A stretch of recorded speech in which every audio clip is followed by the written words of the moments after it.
Alhamdulillah.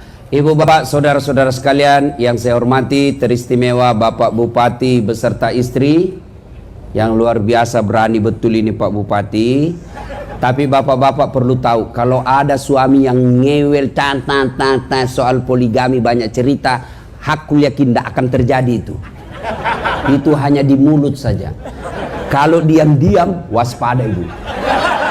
Kalau percaya saya Bupati, selama bapak suka ngomong soal poligami, tidak bakal terjadi. Tapi ibu-ibu yang suaminya diam-diam, tidak pernah ngomong soal poligami, hati-hati. Pak JM diam-diam, hati-hati. Nah, bapak saudara-saudara sekalian, Pak JM yang saya hormati beserta istri, Pak Kapolres yang saya hormati, Ketua DPRD yang saya hormati, mohon maaf saya tidak bisa sebut nama Bapak satu demi satu. Saya takut kesalahan menyebut nama, dan yang lebih penting, yang sejujurnya saya belum tahu namanya Bapak. Nah, saya ingin berkisah 7 orang pemuda. La ilaha illallah, tiada Tuhan selain Allah, jangan sembah kecuali Allah. Bagaimana reaksi masyarakat waktu itu? Semua membencinya. Bahkan pejabat waktu itu perintahkan, tangkap anak muda itu, mengejarkan kesesatan. Maka dikejarlah 7 pemuda ini. Mereka dimaki, mereka dilimpari, mereka dihina, mereka diteror. Maka mereka lari masuk ke dalam gua.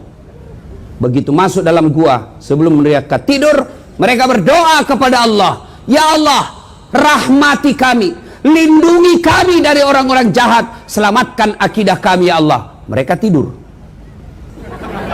Al-Quran jelaskan, tidak masuk akal. Mana bisa orang tidur 309 hari? 2 hari aja orang tidur sudah bening. Hah? Berapa ibu? Nah, ternyata ibu perhatikan, 309 tahun, tidak masuk akal. Tapi kalau Allah yang mau, pasti terjadi. Musa alaihissalam, Fir'aun punya keputusan, siapa yang melahirkan laki-laki, bunuh hidup-hidup. Siapa yang didapati hamil, ditunggu anaknya. Kalau laki-laki, bunuh hidup-hidup. Akhirnya perda dilaksanakan. Semua laki-laki bayi yang lahir, kubur hidup-hidup. Lahir Musa, gelisah ibunya, dibawa lari. Akhirnya ibunya pasrah. Ibunya membuat peti. Dihanyutkanlah Musa kecil ke atas peti, Sungai Nil. Subhanallah, tidak sampai di situ, justru petinya Nabi Musa hanyut masuk ke pengarangannya Fir'aun. Siapa yang dapat? Istrinya Fir'aun. Fir'aun bikin perda bunuh anak laki-laki. Justru Musa alaihissalam besar di dalam rumahnya Fir'aun, laknatullah alaih. Selamat Nabi. Tidak masuk akal, tapi kalau Allah yang mau, pasti terjadi. Banyak lagi kisah-kisah keajaiban dalam Quran, tapi karena waktu yang terbatas, tidak cukup kita ceritakan. Lalu apa hikmahnya? 1, ternyata dari dulu pengusaha dan penguasa kadangkala menjadi lawan dalam dakwah. Namrud, Fir'aun, Abu Jahal, contoh yang Al-Quran, mereka melawan dakwah. Tapi alhamdulillah di Cilacap, bupati kita mendukung dakwah. Mana buktinya? Saya diundang ceramah. Bahkan beliau katakan, istri saya Ustadz tiap malam dengar ceramah. Saya tidak tahu apakah setelah itu ibu ikhlas suami kawin lagi. Nah, itu efek yang lain. Tiap malam, alhamdulillah. Kalau seorang bupati, seorang GM, Kapolres, Dandim, jabatannya ketua DPR, jabatannya tidak memudahkan masuk surga, keliru dan rugi besar. Coba kau Pak Bupati, ada kepala dinas di sini? Boleh angkat tangan kepala dinas Pak? Camat atau kepala dinas? Tidak ada yang hadir? Ada. Ada beberapa. Kenapa bisa datang pejabat-pejabat? Karena ada Pak Bupati. Coba kalau tidak ada bupati, biar dikasih undangan 3 tidak datang. Ada polisi di sini? Ada? Coba angkat tangan polisi. Coba banyak. Kenapa banyak yang datang? Ada Kapolres. Maka keliru dan rugi besar jika diberi amanah jadi bupati, Kapolres, ketua DPR, GM tidak memudahkan dirinya masuk surga. Kenapa? Bupati, Kapolres hanya satu di Cilacap. Kalau ulama di Cilacap banyak, masuk surga kelak ngantri.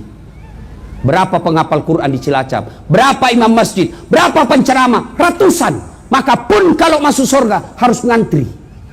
Bupati sendiri tidak perlu ngantri. Kapolres sendiri tidak perlu ngantri. Tapi karena sendiri, salah pun gampang didapat malaikat. Mana Bupati Cilacap? Tarik dia. Mana Kapolres? Itu dia, Pak. Ayo Pak, jadikan jabatan untuk memudahkan diri Bapak masuk ke dalam surga. Pak GM, jadikan GM memudahkan masuk ke dalam surga. Coba kalau Pak Bupati pergi salat subuh, Assalamualaikum warahmatullah, Assalamualaikum warahmatullah. Pak Bupati cari, mana ini kepala dinas PU? Tidak pernah juga saya dapat berjamaah di masjid. Satpol PP, polisi setengah. Kan polisi setengah itu Satpol PP. Sampai-sampai saya pernah begini, ada komandan Satpol PP, dia bilang, Ustaz, gara-gara ceramahmu banyak Satpol PP ceramah. Digugat cerai, digugat sama istrinya. Kenapa? Istrinya keberatan. Karena bukan kau kepala polisi, kukira kau polisi, ternyata kau polisi setengah. Satpol PP lapor sama kepala dinas PU. Pak Kadis, tadi subuh Bapak dicari sama Pak Bupati. Beliau katakan, ini kepala dinas PU tidak pernah juga didapat di masjid. Besok Pak, subuh jam 4, setengah 4 sudah ada di masjid. Kenapa? Karena dia takut dicopot jabatannya. Begitu juga Kapolres. Kalau Kapolres datang sholat duhur, Assalamualaikum warahmatullahi wabarakatuh, Assalamualaikum warahmatullahi wabarakatuh. Mana ini Kambim, ini Kasat Bimas. Tidak pernah juga didapat ini Kasat Bimas datang di masjid. Baru dia bimbing masyarakat, tidak pernah ada. Oh besok Pak, belum azan, dia yang azan Pak. Itu enaknya punya pejabat. Kalau Ustadz, mari saudara-saudara sekalian, paling hanya bahasa di mulut. Begitu dipaksa, apa Ustadz, kok gila? Coba, jangan jadikan jabatan musuh dalam kebaikan. Jabatan Pak ada batasnya, Kapolres ada batasnya, Bupati ada batasnya. Apa batasnya? Pensiun. Bapak Kapolres naik, apa batasnya? Pensiun. Begitu Bapak pensiun, masih boleh pakai baju dinas pangkat. Bapak pakai dikira orang gila. Coba Pak. Tapi Ustadz tidak ada pensiunnya. Ayo, satu, jadikan jabatan Bapak dari hikmah kisah ini, jangan memusuhi kebaikan. Jadikan jabatan yang Bapak miliki mempermudah kebaikan. Maka insya Allah kebaikan itu akan memudahkan Bapak masuk dalam surga. Bagaimana menjadikan jabatan itu menjadi kebaikan? Jangan takabur, jangan sombong. Jangan mentang-mentang bupati mau sombong. Apa bupati? 2 periode Pak, 10 tahun. Lepas itu wabillahi taufiq wal hidayah. Ganti lagi Pak. Bupati aja tidak boleh sombong, apalagi kamu yang pengangguran. Tapi tadi saya lihat-lihat Pak Bupati, saya ini belum 2 jam saya kenal beliau, tapi rasanya akrab betul. Saya lihat beliau tadi sambutan, saya bilang ini Pak Bupati pasti tidak tahu marah ini orangnya. Senyum aja di mobil, senyum-senyum. Saya bilang pantas awet muda. Kalau saya Pak Bupati, bukan saya kata Bapak tadi, lihat saya lebih muda lagi Pak. Saya ditanya kenapa Ustadz awet muda? Karena saya selalu cita-cita poligami. Cita-cita aja. Karena kalau kita cita-cita Pak, selalu kita rapi, bersih pakai parfum. Tapi kalau tidak ada cita-cita, sisir pun tidak lagi, tidak mau pakai parfum. Sudah ada istri saya. Maka cita-citalah saja Pak. Kalau dikabulkan alhamdulillah. Kalau tidak ya nasib. Tapi bu, serius ini bu. Suami itu tergantung istri. Wallah. Tergantung istri. kalau istrinya sopan bicara, istrinya berpakaian yang baik ketika ada suaminya, tidak pernah bicara bantah suami. Saat suaminya masakannya sudah siap, wanita manapun yang menggodanya tidak akan tergoda. Kenapa? Karena ada bidadari di rumahnya. Pasti. Tapi ini suka ngomel, malas masak, penampilan ala kadarnya. Kita pulang, la haula wala quwata illa billah. Daster 3 hari tidak dicuci, kelihatan tali BH, rambut digulung-gulung pakai plastik, muka dikasih bedak putih, dikasih pula itu timun matanya, lalu dia cabut bulu keteknya di depan televisi. Bagaimana kita tidak stres? Dikasih tahu, ibu ganti-ganti tuh dastermu, kelihatan semua tali BH. Apa dia bilang? Jangan lihat BH-nya, yang penting rasanya, bung. Cobalah kalau pulang suami, bu, sambut suami. Apalagi ibu yang polisi suaminya. Coba kasihan itu lihat bapak polisi. Coba lihat itu bapak polisi, rasanya tidak ada enaknya hidupnya. Di kantor dimarah-marahi sama komandan. Siap salah komandan, siap salah, tembak pantatnya, siap salah komandan. Di warung kopi baru masuk dicurigai lagi, minta ditraktir, minta ditraktir. Ngapa itu enak? Di jalan ngirup oksigen bau. Sampai lagi di rumah dimaki-maki lagi sama istrinya. Kenapa kau tidak lawan? Bodoh. Apa dong dilawan? Nah, dia Kapolres. Coba lihat kasihannya itu polisi. Coba kalau polisi istri kita dah pulang dimarah sama komandan, sabar bang, memang begitulah jadi polisi.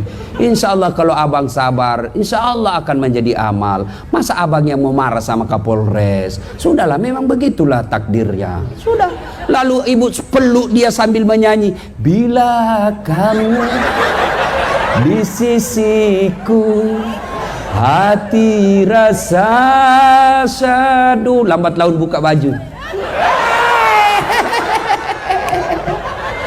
Suami marah-marah, ibu peluk. Suami ibu marah-marah, peluk lagi dari belakang sambil menyanyi, insaflah wahai tenang. Jangan malah pura suaminya sudah pensiun batuk-batuk, dia pangkulah suaminya sambil menyanyi, dia usap-usap rambutnya. Bila Israel datang menjemput.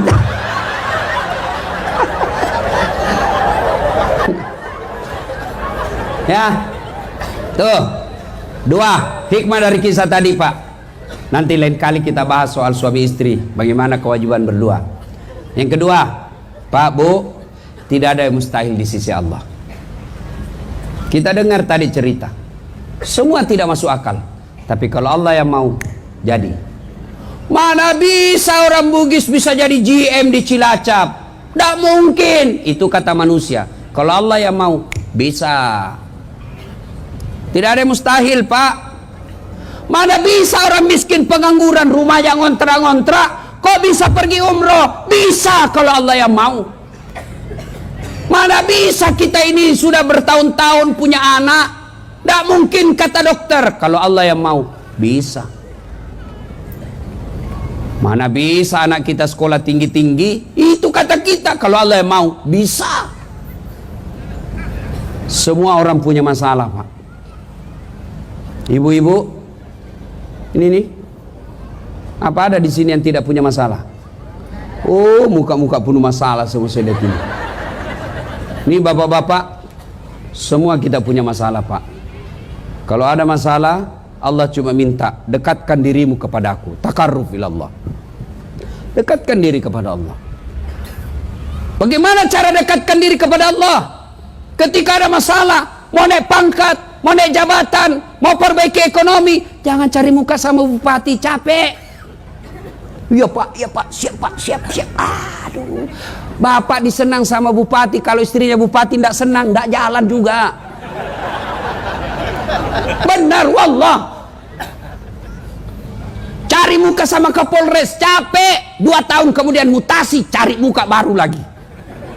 Lebih bapak jadi polisi, kerja aja yang baik.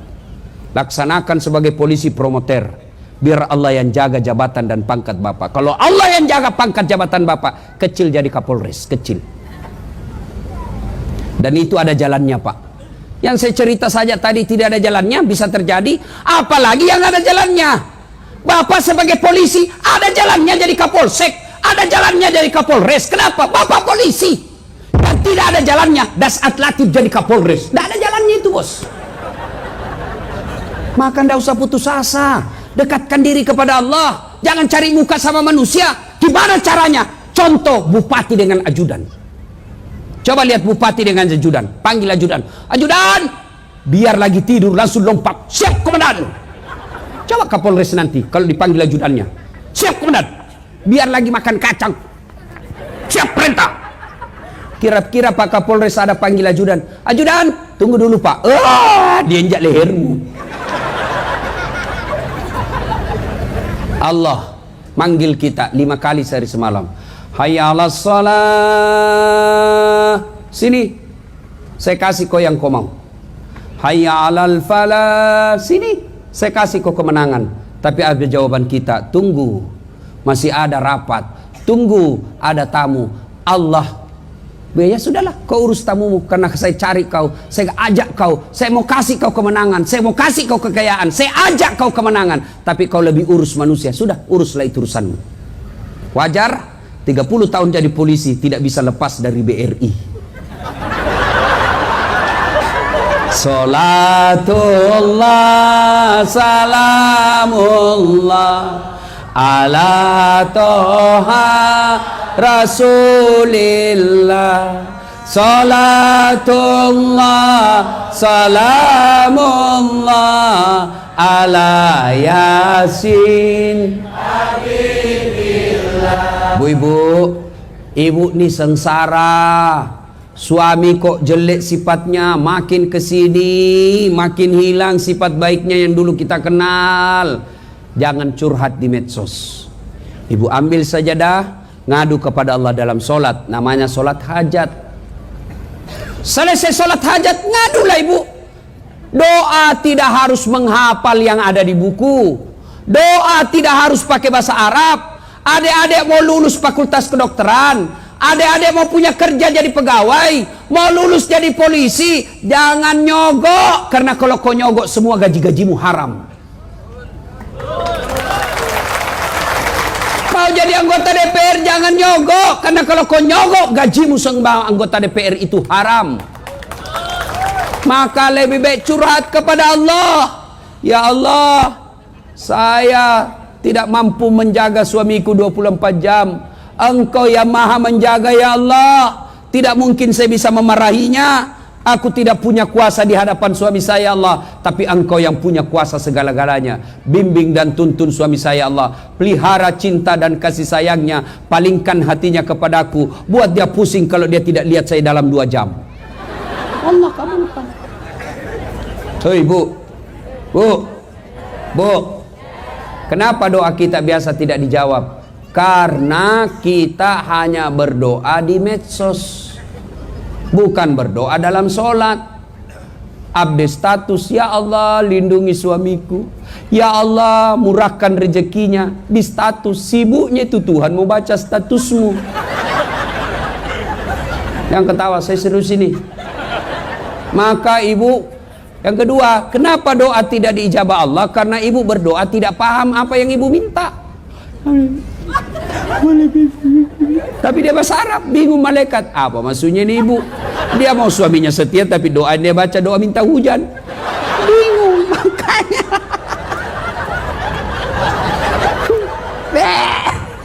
Makanya tidak harus pakai bahasa Arab. Pakai bahasa Indonesia boleh. Bahasa Jawa, monggo. Oh my God. Please help me my mother. Oh my God.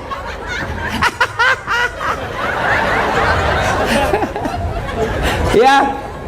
Dah. Saya sudah sholat Ustaz. Tapi kok hidup saya susah.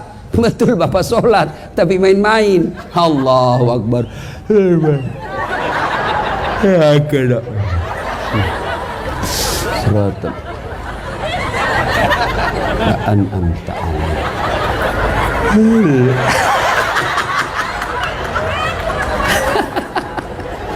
Yo, ibu, ada tanya saya, Ustaz, bolehkah sholat tidak pakai BH?